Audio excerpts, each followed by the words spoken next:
Good morning students. पिछले class में आपने पढ़ा था कंडक्टिविटी और मोलर कंडक्टिविटी के बारे में। आज हम लोग देखेंगे यह कंडक्टिविटी और मोलर कंडक्टिविटी किस तरह से डिपेंड करता है कंसंट्रेशन पर। अगर कंसंट्रेशन में परिवर्तन लाया जाए, कंसंट्रेशन को बढ़ाया जाए या घटाया जाए तो कंडक्टिविटी और मोलर कंडक्टिविटी में क्या परिवर्तन होगा स्ट्रॉन्ग इलेक्ट्रोलाइट और वीक इलेक्ट्रोलाइट के लिए। तो सबसे पहले देखें variation of conductivity and molar conductivity with concentration. Concentration के साथ कंडक्टिविटी और मोलर कंडक्टिविटी में परिवर्तन।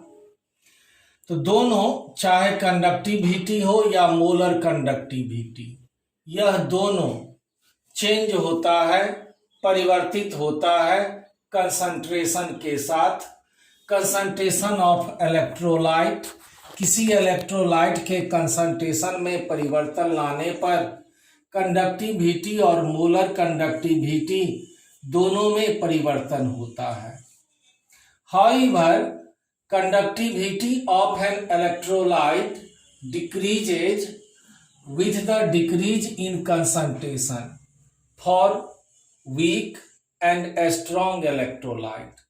चाहे weak electrolyte हो या strong electrolyte हो, दोनों ही केस में concentration decrease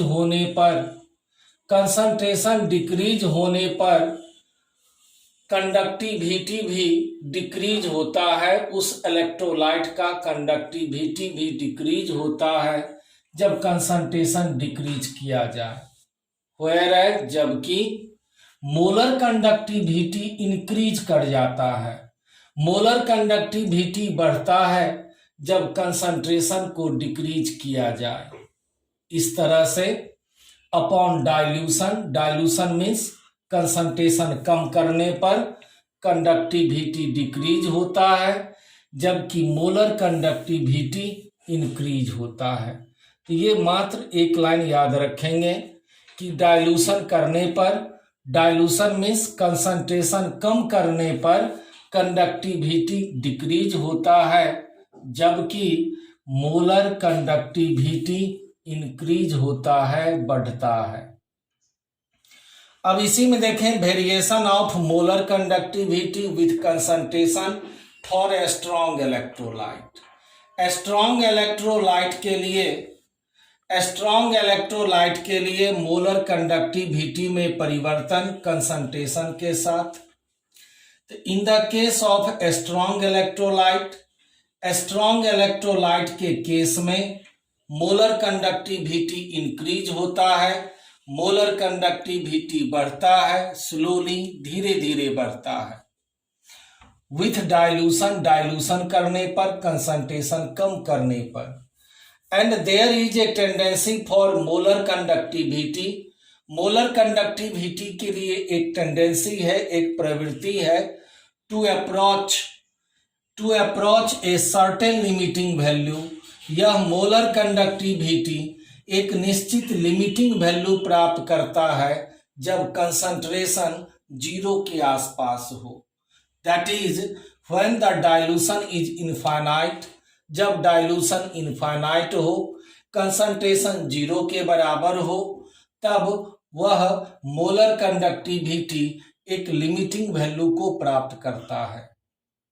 the molar conductivity when concentration approaches 0, molar conductivity जब कंसंट्रेशन 0 के बराबर हो जाए इनफाइनाइट डाइल्यूशन पर, तब इस तरह के मोलर कंडक्टिविटी को लिमिटिंग मोलर कंडक्टिविटी कहते हैं। लैम्डा स्टैंडर्ड एम, इसे आप पढ़ेंगे limiting molar conductivity. Lambda m molar conductivity, lambda m. This is equal to limiting molar conductivity lambda standard m, limiting molar conductivity lambda standard m। तो molar conductivity limiting molar conductivity के बराबर होगा जब concentration 0 हो infinite dilution पर।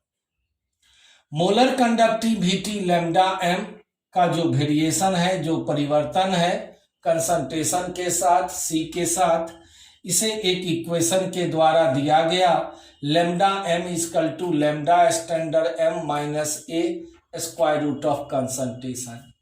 इस equation को कहते हैं डिवाई-हकल-ऑनसगर इक्वेशन, जहां पर ए जो है कैपिटल ए, यह कैपिटल ए कांस्टेंट है। लैम्डा स्टैंडर्ड एम को कहेंगे molar conductivity eight infinite dilution, और इस इक्वेशन को कहेंगे डिवाई-हकल-ऑनसगर इक्वेशन। तो ये था स्ट्रॉन्ग इलेक्ट्रोलाइट के लिए। अब देखें वीक इलेक्ट्रोलाइट के लिए मोलर कंडक्टिविटी में वेरिएशन कंसंट्रेशन के साथ। तो we know that weak electrolyte dissociate to a much lesser extent as compared to a strong electrolyte। तो जैसा कि हम लोग जानते हैं स्ट्रॉन्ग इलेक्ट्रोलाइट की तुलना में वीक इलेक्ट्रोलाइट डिसोसिएट होता है, आयोनाइज्ड होता है, विखंडित होता है बहुत कम मात्रा में। एंड देयरफॉर इसीलिए मोलर कंडक्टिविटी कम होता है, लो होता है। वीक इलेक्ट्रोलाइट का मोलर कंडक्टिविटी लो होता है स्ट्रॉन्ग इलेक्ट्रोलाइट की तुलना में।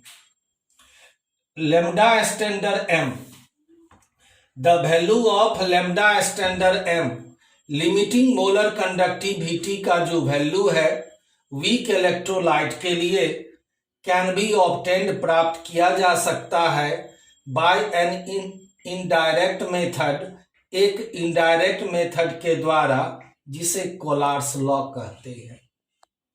यहाँ पर यह डायग्राम है, यह डायग्राम यहाँ एक्स एक्सिस पर स्क्वायर रूट ऑफ कंसंट्रेशन लिया, वाई एक्सिस पर लैम्डा एम लिया। वीक इलेक्ट्रोलाइट एसिटिक एसिड के लिए और स्ट्रॉन्ग इलेक्ट्रोलाइट पोटासियम क्लोराइड के लिए वीक इलेक्ट्रोलाइट या स्लोली डिक्रीज किया, जबकि ये रैपिडली डिक्रीज होता है। तो lambda m versus concentration for weak electrolyte acetic acid and potassium chloride in aqueous solution. अब देखें यह कोलार्स लॉ क्या है, इंपोर्टेंट लॉ।